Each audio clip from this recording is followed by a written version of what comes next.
जय श्री राधे कृष्ण मित्रों। इस दिव्य यात्रा में आपका स्वागत है। हे कृष्ण, जो भी भक्त आज इस वाणी को सुन रहे हैं उनके जीवन में आपकी कृपा बनी रहे और हर कठिनाई दूर हो।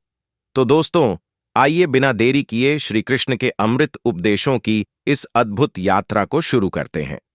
श्री कृष्ण कहते हैं, घमंड और पेट जब यह दोनों बढ़ते हैं तब इंसान चाहकर भी किसी को गले नहीं लगा सकता। जब तक बेटा खुद बाप नहीं बन जाता, उसे अपने पिता का हर निर्णय गलत लगता है। भरी हुई जेब आपको गलत रास्ते पर जरूर लेकर जा सकती है, लेकिन खाली जेब आपको जिंदगी का असली मतलब समझाती है। जो लोग सबकी परवाह करते हैं, अक्सर उनकी परवाह करने वाला कोई नहीं होता। अगर कोई पूछे इस दुनिया में आपका अपना कौन है, तो कह देना समय, क्योंकि अगर समय सही है तो सब अपने वरना कोई नहीं। जिंदगी की लड़ाई अकेले ही लड़नी पड़ती है, क्योंकि लोग तसल्ली तो दे देते हैं पर साथ कोई नहीं देता। लोगों की फिक्र मत कीजिए, क्योंकि अगर आप नाकामयाब हैं तो लोग आपका मजाक बनाएंगे, और अगर आप कामयाब हैं तो वही लोग आपसे जलेंगे। शिक्षा कहीं से भी प्राप्त कर सकते हैं, लेकिन संस्कार हमेशा घर से ही मिलता है।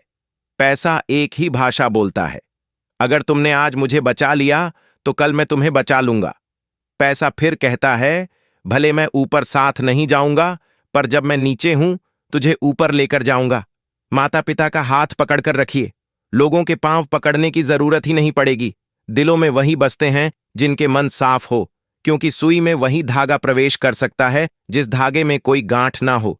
बात किसी की अच्छाई की हो तो सब खामोश रहते हैं, लेकिन चर्चा अगर किसी की बुराई की हो तो गूंगे भी बोल उठते हैं। अगर कोई शख्स जिस पर आप सबसे ज्यादा भरोसा करते हो वह आपको धोखा दे दे या आपकी मदद के समय पलट जाए, तो यह मत सोचिएगा कि वह इंसान बदल गया। हकीकत तो यह है कि उसका नकाब उतर गया। जब बुरा वक्त आता है तो ऐसे लोगों के नकाब उतरते हैं, तो यह बुरा वक्त बुरा नहीं है, यह अच्छा वक्त है जिसने आपको आने वाले कल के लिए सचेत कर दिया। उसने आपको बता दिया कि आप गलत आदमी पर भरोसा करके बैठे हुए हैं। दिल के सच्चे लोग भले ही जीवन में अकेले रह जाते हैं, लेकिन ऐसे लोगों का साथ भगवान जरूर देते हैं। मत चाहो किसी को इतना कि बाद में रोना पड़े, क्योंकि यह दुनिया दिल से नहीं जरूरत से प्यार करती है। बात कड़वी है पर सच है। पुत्र की परख विवाह के बाद, पुत्री की परख जवानी में पति की परख, पत्नी की बीमारी में पत्नी की परख, पति की गरीबी में मित्र की परख, मुसीबत में भाई की परख, लड़ाई में बहन की परख, जायदाद में और औलाद की परख बुढ़ापे में होती है। तू मुझे संभालता है, यह तेरा उपकार है मेरे दाता, वरना तेरी मेहरबानी के लायक मेरी हस्ती कहां। मैं रोज गलती करता हूं, तू छुपाता है अपनी बरकत से। मैं मजबूर हूं अपनी आदत से, तू मशहूर है अपनी रहमत से। तू वैसा ही है जैसा मैं चाहता हूं, बस मुझे वैसा बना दे जैसा तू चाहता है। श्री कृष्ण कहते हैं, जिंदगी की रेस में जो लोग आपको दौड़कर नहीं हरा पाते हैं, वही आपको तोड़कर हराने की कोशिश करते हैं। कृष्ण कहते हैं, मत सोच रे बंदे इतना जिंदगी के बारे में। मैंने यह जिंदगी दी है तो कुछ सोचा होगा तेरे बारे में। जरूरी नहीं कि हर समय जुबान पर भगवान का नाम आए। वह लम्हा भी भक्ति का ही होता है जब इंसान इंसान के काम आए। दिया माटी का हो या फिर सोने का, यह महत्व की बात नहीं है, परंतु अंधेरे में प्रकाश कितना देता है यह महत्वपूर्ण बात है। इसी तरह कौन गरीब है या अमीर, यह महत्व की बात नहीं। वक्त पर कौन मददगार होता है, यह महत्वपूर्ण बात है। जिंदगी एक खेल है, जीतोगे तो सफल बन जाओगे और हार जाओगे तो समझदार बन जाओगे। लेकिन सफल बनने के लिए पहले समझदार बनना जरूरी है। इसका मतलब जीतने से पहले हारना जरूरी है। निंदा से मत डरो, निंदा उसकी होती है जो जिंदा होता है। मरे हुए की तो बस तारीफ होती है। बुराई भी होना जरूरी है। अगर हर रोज तारीफ मिलेगी तो आप कभी जिंदगी में आगे नहीं बढ़ पाओगे। हमेशा यह बात याद रखना, ऊपर वाला अच्छे लोगों का इम्तिहान तो जरूर लेता है, पर साथ कभी नहीं छोड़ता। रिश्तों में वैसा ही संबंध होना चाहिए जैसे हाथ और आंख का होता है। हाथ पर चोट लगती है तो आंखों से आंसू निकलते हैं, और आंसू आने पर हाथ ही उनको साफ करता है। दिमाग से बने रिश्ते बाजार तक चलते हैं और दिल से बनाए रिश्ते श्मशान तक। बारात में दूल्हे सबसे पीछे और दुनिया आगे चलती है। मयत में जनाजा आगे और दुनिया पीछे चलती है।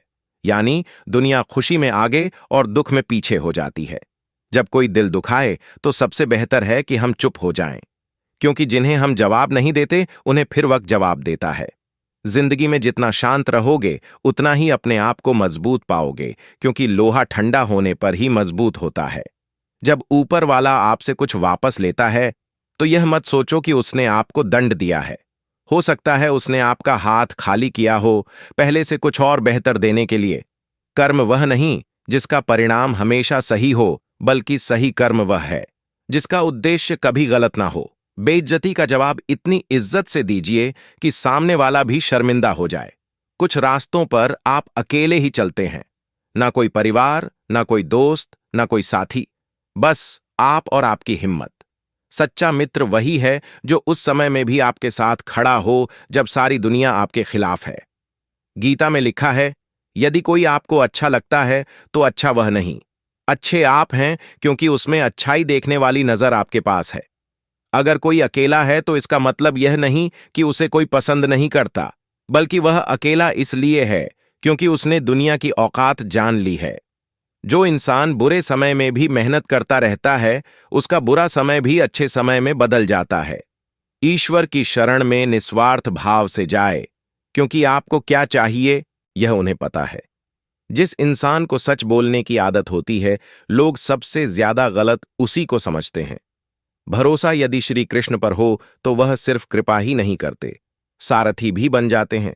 मीठा झूठ बोलने से अच्छा है कड़वा सच बोला जाए। इससे आपको सच्चे शत्रु जरूर मिलेंगे, लेकिन झूठे मित्र नहीं। बुरे कर्म करने नहीं पड़ते हो जाते हैं और अच्छे कर्म होते नहीं करने पड़ते हैं। लोग नजरअंदाज तभी करते हैं जब उन्हें कोई बेहतर मिल जाता है या फिर स्वयं किसी बेहतर व्यक्ति की तलाश में होते हैं। इतना मत बोलिए कि लोग आपके चुप होने का इंतजार करें, बल्कि इतना बोलकर चुप हो जाइए कि लोग आपको दोबारा सुनने का इंतजार करें। खूबियां देखकर तो कितने ही प्यार जताएंगे, जिंदगी में जगह उसे दो जो कमियां देखकर भी साथ न छोड़ें। आजकल जरूरत से ज्यादा अच्छा होना भी जरूरत से ज्यादा जलील करवा देता है। कभी उसको नजरअंदाज न करो जो तुम्हारी बहुत परवाह करता हो, वरना किसी दिन आपको एहसास होगा कि पत्थर जमा करते हुए आपने एक हीरा गवा दिया। जिंदगी का रास्ता बना बनाया नहीं मिलता, स्वयं को बनाना पड़ता है, और जिसने जैसा रास्ता बनाया है उसको वैसी ही मंजिल मिलती है। कभी कभी हम किसी चीज के लिए इतना परेशान हो जाते हैं कि हम यह भूल जाते हैं कि हमारे पास पहले से कितना कुछ है। जो मिला है उसकी कदर करना सीखो, और जो नहीं मिला उसके पीछे भागना छोड़ो।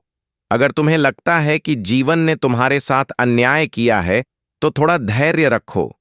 कुछ समय बाद जब तुम पीछे मुड़कर देखोगे तो तुम्हें समझ आएगा कि हर चीज अपने सही वक्त पर सही तरीके से हुई थी। कई बार जीवन तुम्हें किसी बड़े नुकसान से बचाने के लिए वह चीज नहीं देता जिसकी तुमने इच्छा की थी। इसलिए अगर कुछ छूट गया है तो दुखी मत हो, बल्कि यह सोचो कि शायद यह तुम्हारे भले के लिए हुआ है। हम अक्सर यह सोचते हैं कि हमें जो चाहिए वही सबसे अच्छा है, लेकिन जीवन को हमसे ज्यादा पता होता है कि हमारे लिए क्या सही है। इसलिए अगर कुछ नहीं मिला तो इसका मतलब है कि कुछ और बेहतर तुम्हारे लिए इंतजार कर रहा है। हर चीज जो जीवन में घटती है वह किसी न किसी कारण से होती है।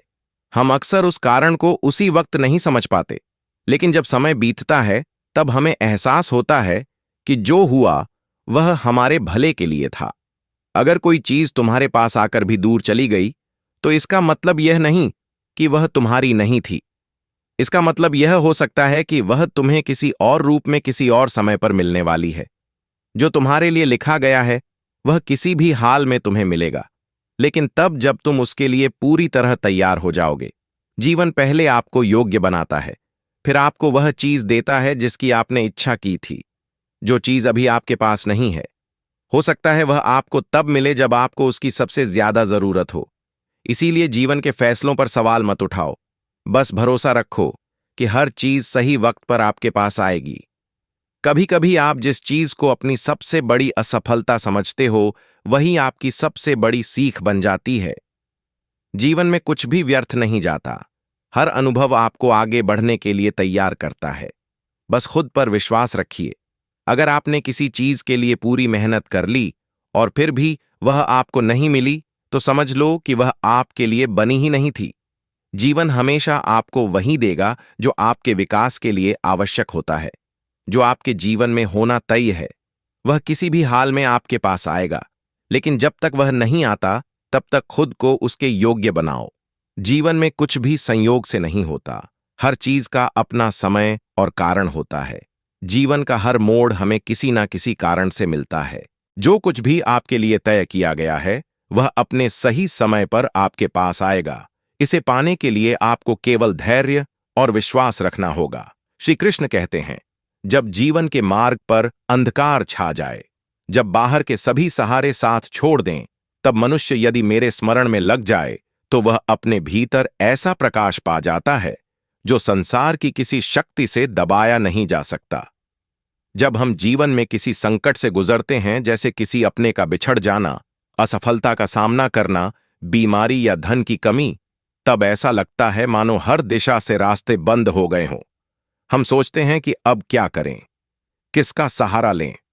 ऐसे समय में अक्सर इंसान बाहरी सहायता ढूंढता है, किंतु उसे यह समझ नहीं आता कि असली शक्ति तो उसके भीतर है और वह शक्ति जागती है भगवान के स्मरण से। जब मनुष्य भगवान का स्मरण करता है, चाहे वह श्री कृष्ण हो, राम हो, शिव हो या कोई भी स्वरूप, तो उसका मन एक गहरे शांत स्रोत से जुड़ जाता है। श्रीमद् भगवत गीता में श्री कृष्ण ने कहा है, जो मनुष्य निरंतर मेरा चिंतन करते हैं उनकी आवश्यकताओं की पूर्ति मैं स्वयं करता हूं। यह केवल शब्द नहीं है, यह जीवन का गढ़ रहस्य है।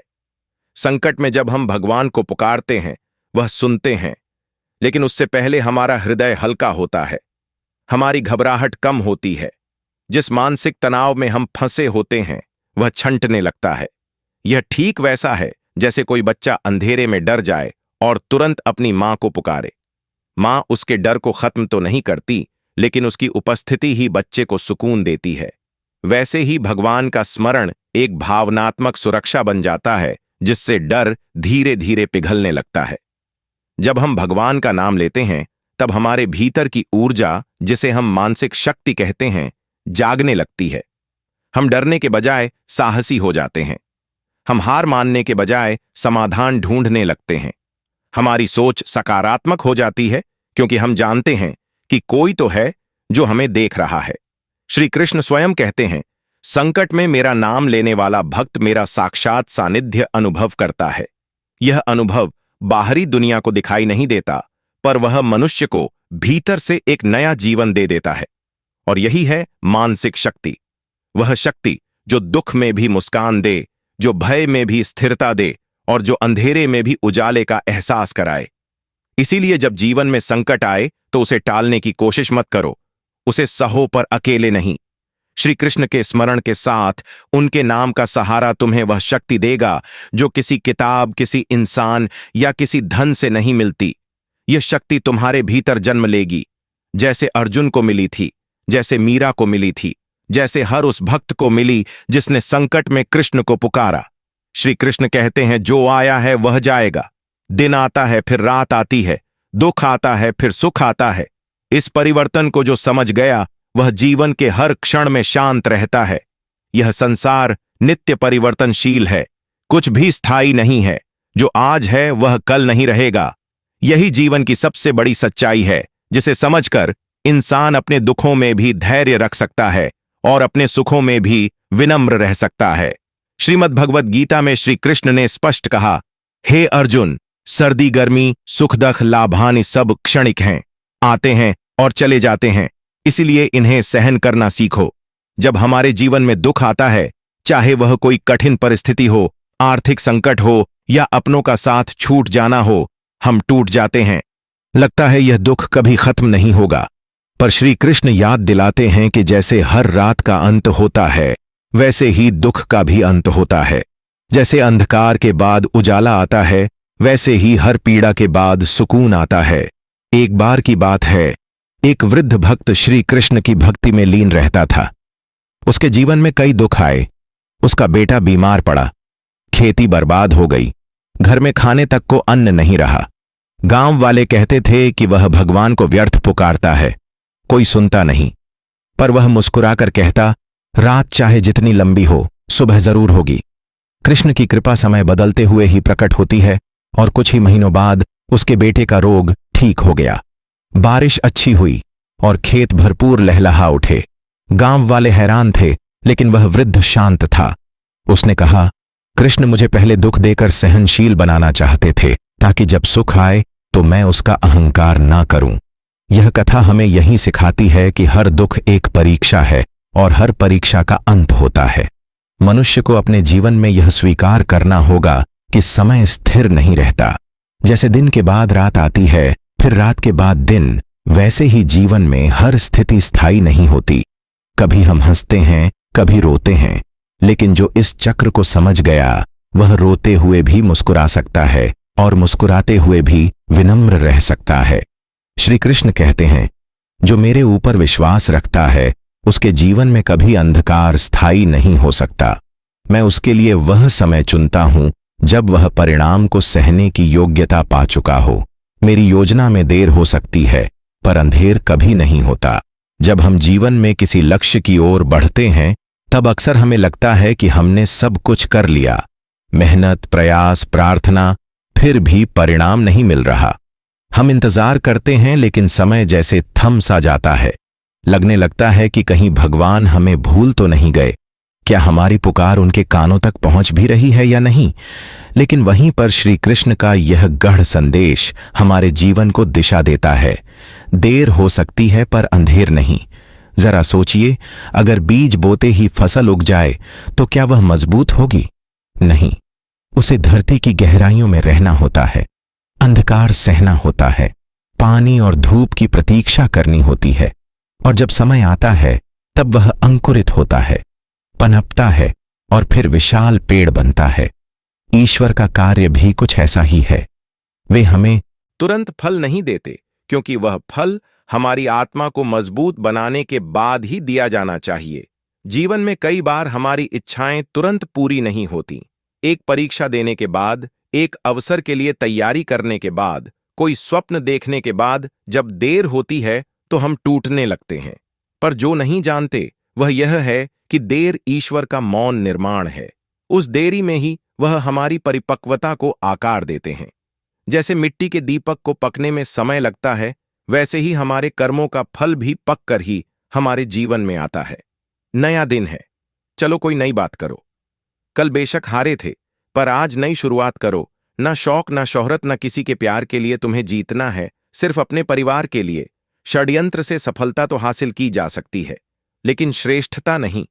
गुस्से की अकड़ ज्यादा चल नहीं सकती। मौत की घड़ी कभी टल नहीं सकती। लूट कर दौलत भले ही जमा कर लो, पर पाप की कमाई कभी फल नहीं सकती। लोग ब्लड प्रेशर के डर से नमक खाना छोड़ देते हैं, शुगर के डर से मीठा खाना छोड़ देते हैं, लेकिन ईश्वर के डर से दूसरों का हक खाना नहीं छोड़ते। दोस्तों, इस वीडियो में बस इतना ही। मैं आशा करता हूं कि आपको इस वीडियो से बहुत कुछ जानने को मिला होगा। वीडियो को लाइक और शेयर करके कमेंट में जय श्री राधे कृष्ण लिखना ना भूलें, और ऐसे ही ज्ञानवर्धक और प्रेरणादायक वीडियो पाने के लिए हमारे YouTube चैनल को सब्सक्राइब करके घंटी जरूर बजा दें। भगवान श्री कृष्ण आपको हमेशा प्रसन्न रखें। जय श्री राधे कृष्णा।